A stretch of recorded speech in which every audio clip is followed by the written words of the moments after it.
Welcome to the Tristan Law Show. I'm your host, Tristan Law. Thanks so much for joining me today. And if it is your first time here, welcome. And if you've been here before, welcome back. I'm Tristan Law. Thanks so much for joining me. Man, I'm just so, I'm always so nervy getting into, doing this, the podcast, or anytime I have to, do some kind of performance live. I always feel a little bit nervy, but I'm so glad that you're hanging out with me today. Today, I'm going to be talking about pandemic era pro wrestling. I want to know, will you be going back to watch it? Will I be going back to watch pandemic wrestling? Well, before I give you that answer, we've got so much more that we have got to get into.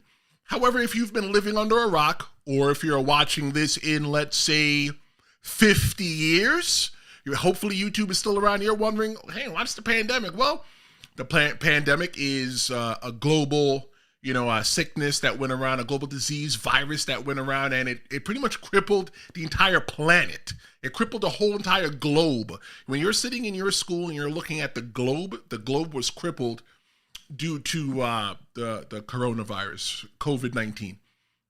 So on March 11th, 2020, it became official that the whole entire world was shut down.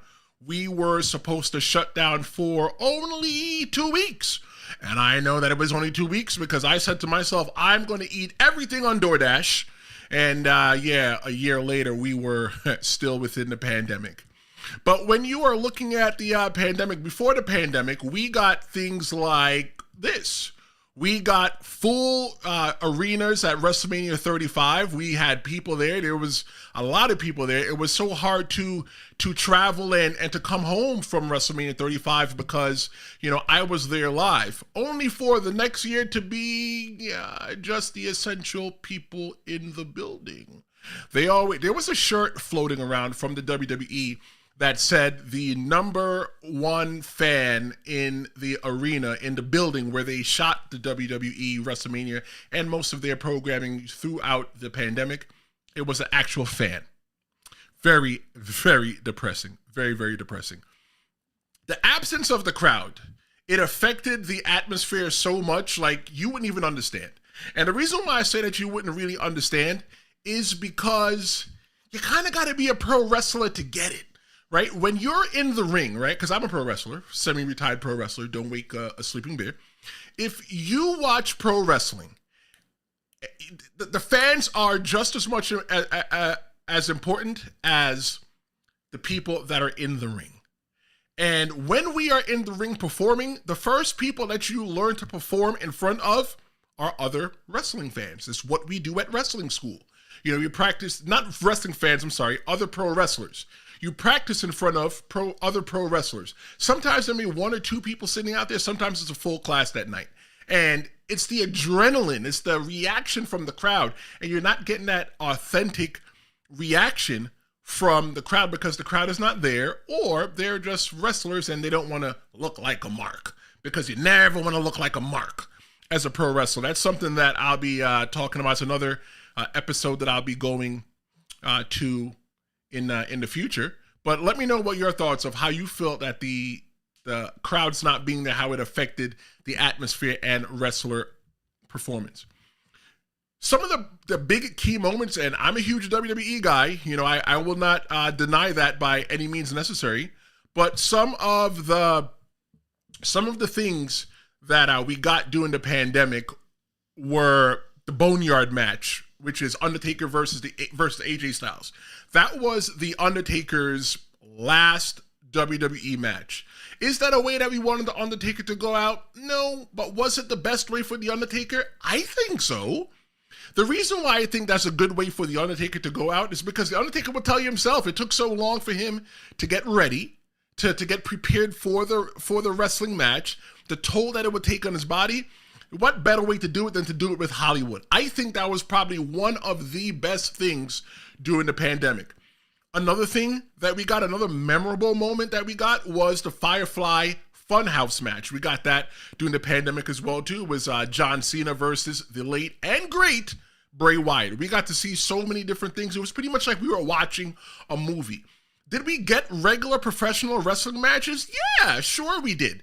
We got really good matches. Like we got Charlotte Flair versus Rhea Ripley. We've got so many different matches that we got during the pandemic. But the ones that really stick out to me were the cinematic matches. And cinematic matches aren't really new. Cinematic matches weren't born in the pandemic. They were just called cinematic matches in the pandemic. You want some examples? Stick around. I'm going to give you some examples.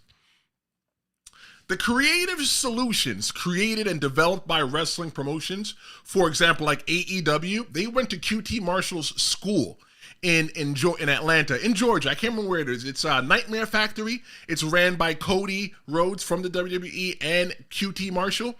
And they used their school as the production place, the way they were recording Dynamite and Dark and all the other stuff. And that was because they didn't really know where they can film. The laws were changing as the day went on, and people didn't really know what was legal and what wasn't legal, right? And Florida became one of the only places where you could pretty much still do, entertainment outside. And the WWE, they took really big advantage of that. They opened up the Thunderdome. The Thunderdome was pretty much a whole entire arena that they did, and with that arena they had TV screens and people were able to log in through Zoom. Zoom was a big time. If you were the owner of Zoom during the pandemic, you made a lot of money, but people were logged in doing Zoom and they can see their faces on television. What AEW did was they had wrestlers outside the ring and they would chant and they would cheer and have a great time, just to give that feeling that it was still real, that it was still pro wrestling. AEW even went a little bit further. As the pandemic went down towards the line, they also gave out tickets to the show, and there weren't a lot of people there. Okay, but there were still people in the audience that can still cheer. And as a pro wrestler, I'm telling you, the audience is everything. Whether you're booing or cheering, it means so much. We hate it when you sit there on your hands. That means you're not enjoying the match. It's our adrenaline. When you take a bump, when you fall down, it feels differently than when you're in a match and your adrenaline is pumping. I think that, I'm not sure if AEW paid people, the wrestlers, to be around the ringside, but if they did pay people, I think it's another great way for people to make money during the pandemic.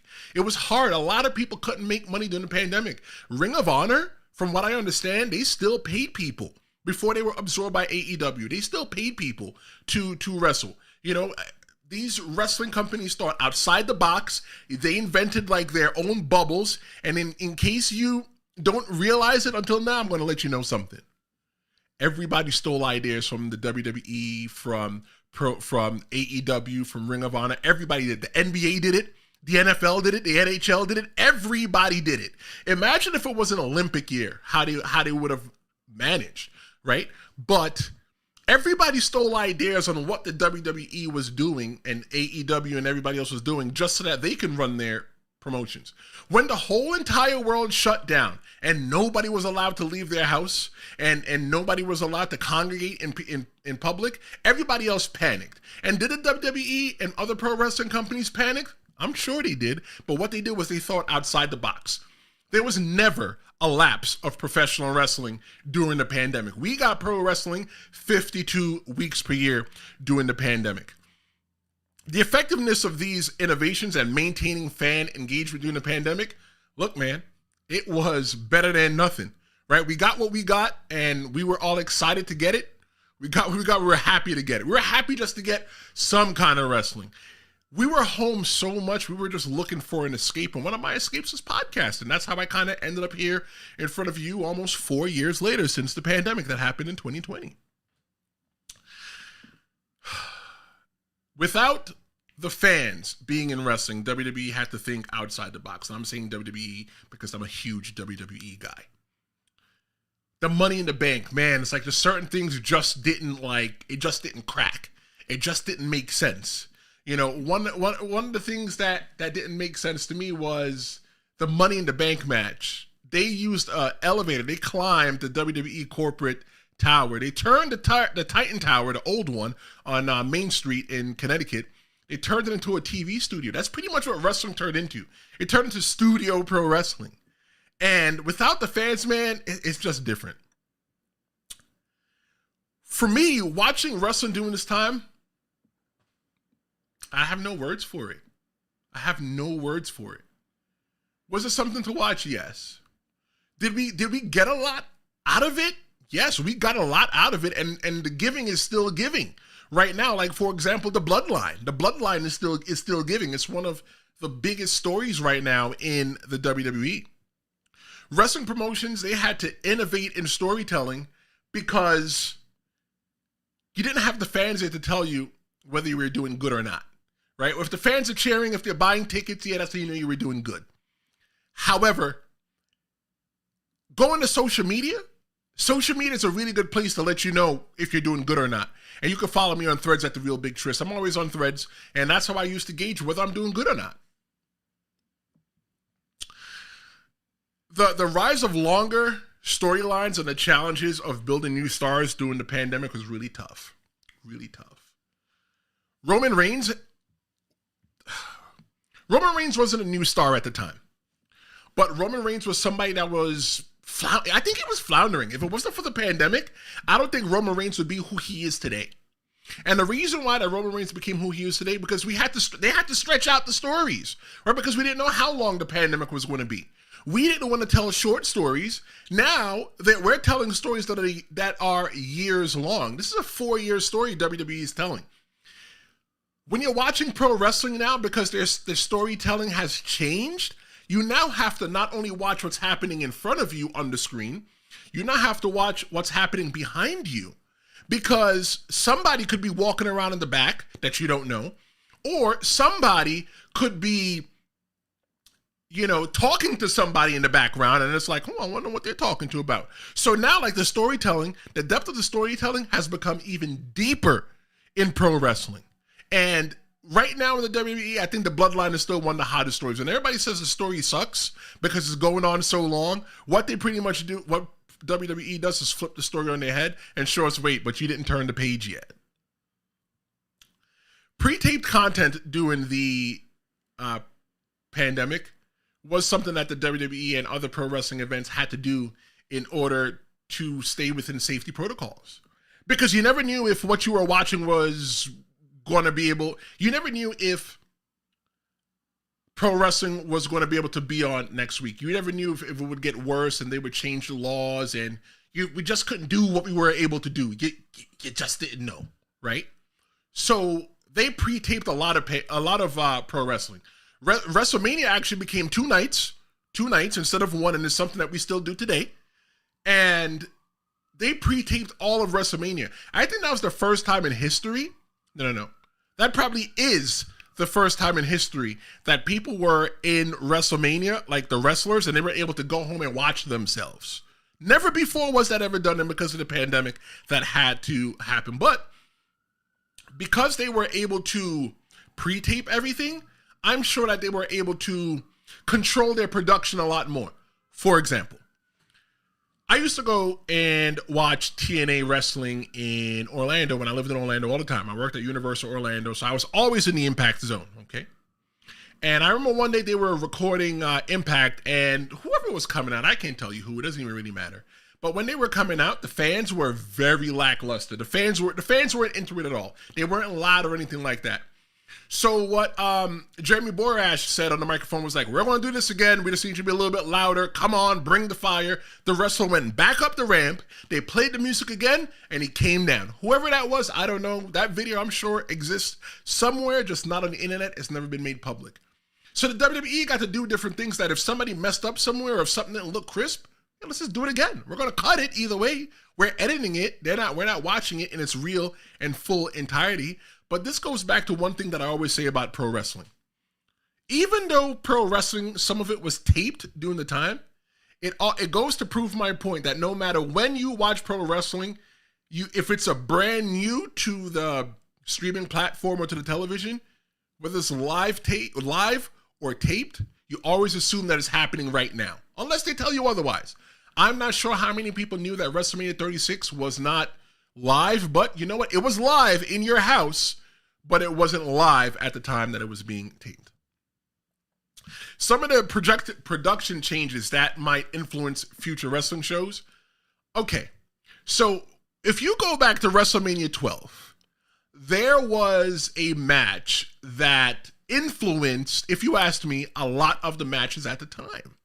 And that match was Goldust versus Roddy Piper, the backstage brawl.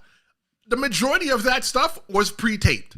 It wasn't live. It wasn't happening at the time that you were watching it, most of it, right? But that's a cinematic match. That's on the same exact level of the Boneyard match or the Firefly Funhouse match or the Stadium Stampede match in AEW. Another one that we could look at as well too is the Undertaker and Mankind in the Boiler Room Brawl. The Boiler Room Brawl was a match where the Undertaker and Mankind, they fought in a boiler room. Cinematic, because you can do different camera angles. That's the perk of having the cinematic. So now in the future, the production changes.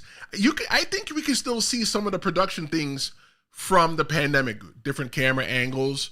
You know, one of the things that they did was they turned the camera. So instead of watching it from where you normally watch it with the entrance to the left, we now looked at the entrance. Why? And they shot it close. The reason why they shot it real close is because they didn't want to show that there were no fans there. We knew that there were no fans there. We knew that. But what they did was they shot it close so that you wouldn't focus on that. You could focus on what happened in the ring. Impact does that. That's how they still show Impact. TNA Wrestling, that's how they show their wrestling today. The financial and logistical challenges that goes into the pandemic style wrestling was that pro wrestling companies lost so much money. So much money. I think the pro wrestling companies, they relied more on their TV contracts at the time. And maybe that's part of the reason why they scaled down everything, right? Because they weren't making money from tickets anymore. And that's why there was a huge cut of WWE wrestlers in 2020. How are we going to pay you? We're not making ticket revenue, right? You trim the fat. The people that you could have probably kept coming around, you trim the fat. At one time, WWE was playing Monopoly 2019 to early 2020. They were buying up every single wrestler that you could find and signing them to contract because AEW was around. There were new boys in town. So you didn't want to lose anybody good. You wanted somebody that you had your finger on, that you knew was good, that belonged to the WWE, but there's either not a spot for them right then and there, or you wanted them to develop a little bit more before they got signed on the contract, but you knew that they'd get there soon, but not now. You signed up, WWE's probably signed them to contract. Because why? AEW was just going to gobble them up. Some of the challenges, though, faced by independent wrestlers and smaller promotions during the time of the pandemic, we weren't really able to go out and wrestle, right? Buildings wouldn't let us congregate. How could we have pro wrestling matches when we weren't allowed to be in buildings? There are a lot of other independent wrestlers that copied the WWE style at the time, that copied AEW style, TNA Wrestling, formerly Impact style. What they did was they did pre-tape matches. If you go to IWTV, which is the independent wrestling television channel, it's on YouTube, not YouTube, it's on their website, iwtv.com or iw.tv, whatever it is, look it up on the internet. You would see that there were cinematic matches there as well too. But the biggest thing was they weren't making that much money if they didn't do that stuff because you needed the live audience. The live audience not only gives the wrestlers the adrenaline to keep going, but they put money in the pockets as well too. These independent wrestling companies don't have TV contracts. They don't have that.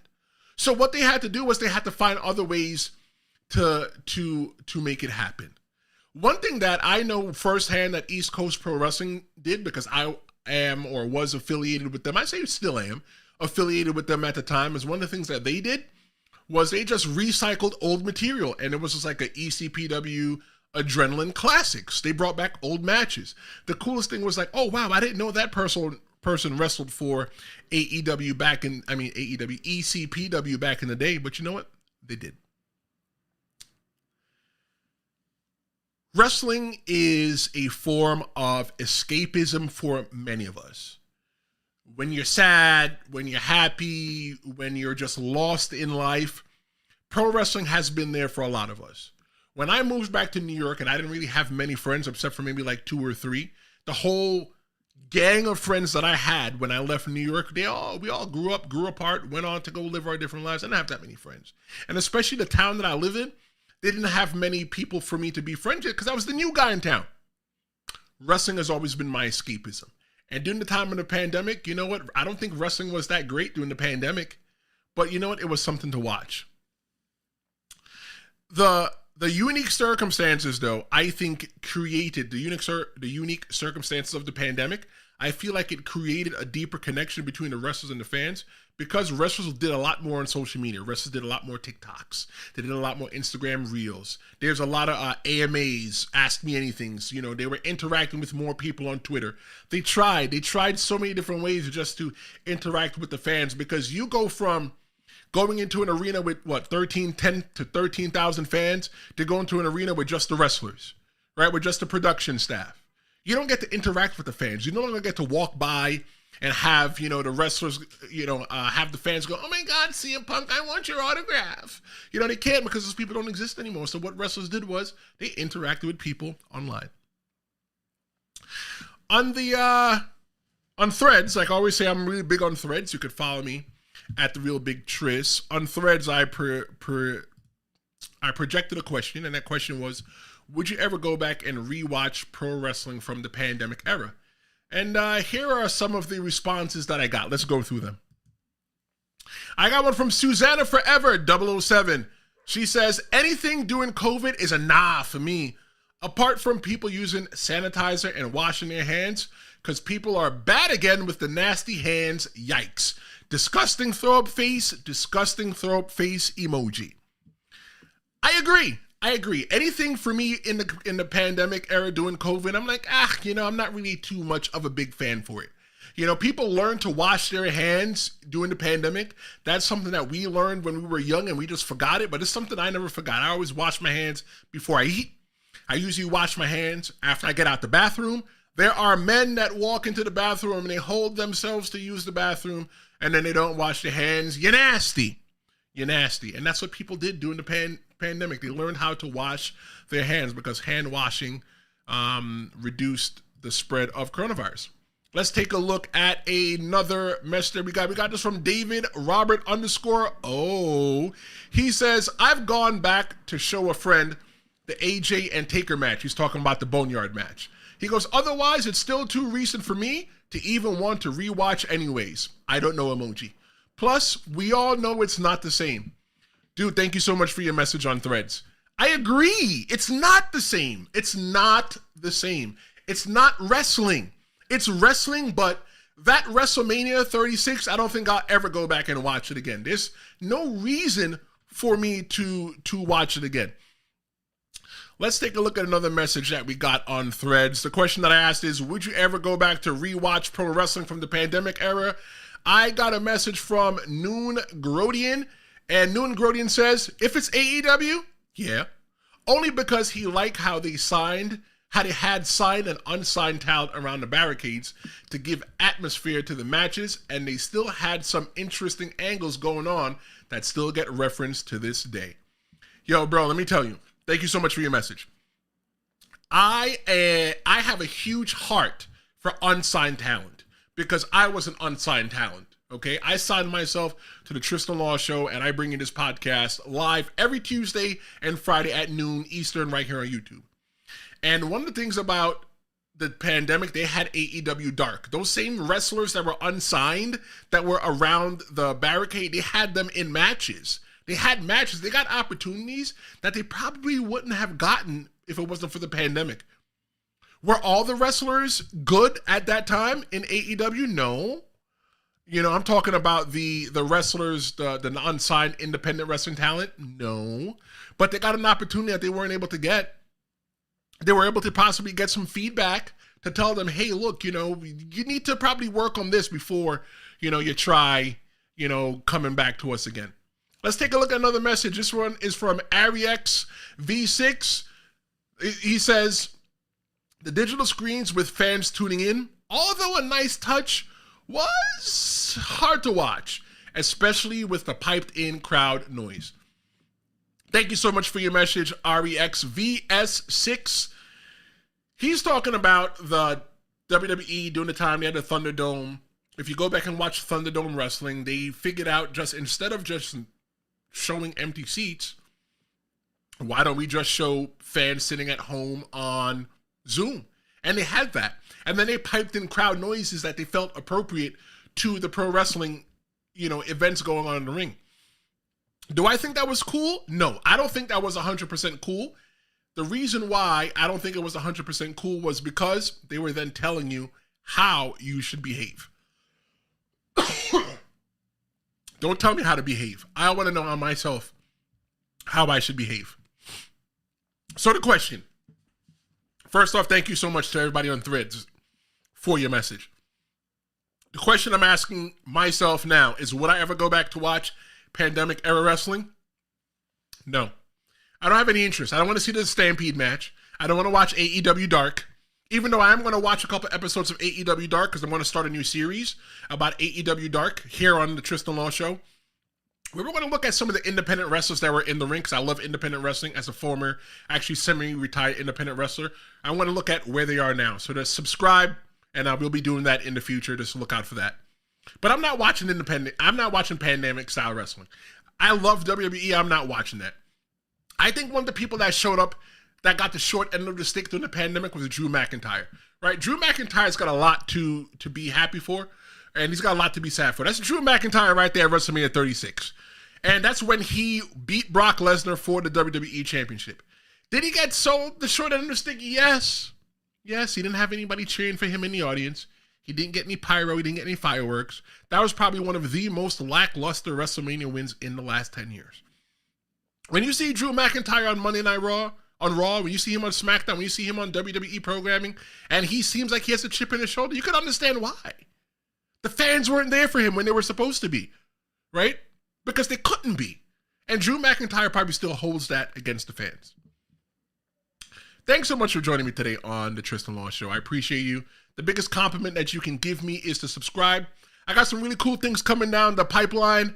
I got some live interviews. We do live interviews now on the Tristan Law Show, so subscribe for those.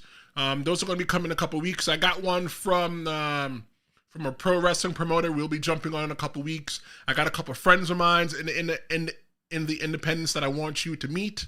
But subscribe. That's the biggest compliment to me. Share this with somebody that you think is going to like this. We're growing together.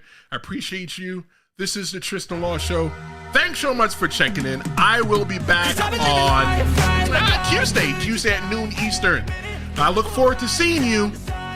I'll see you next time.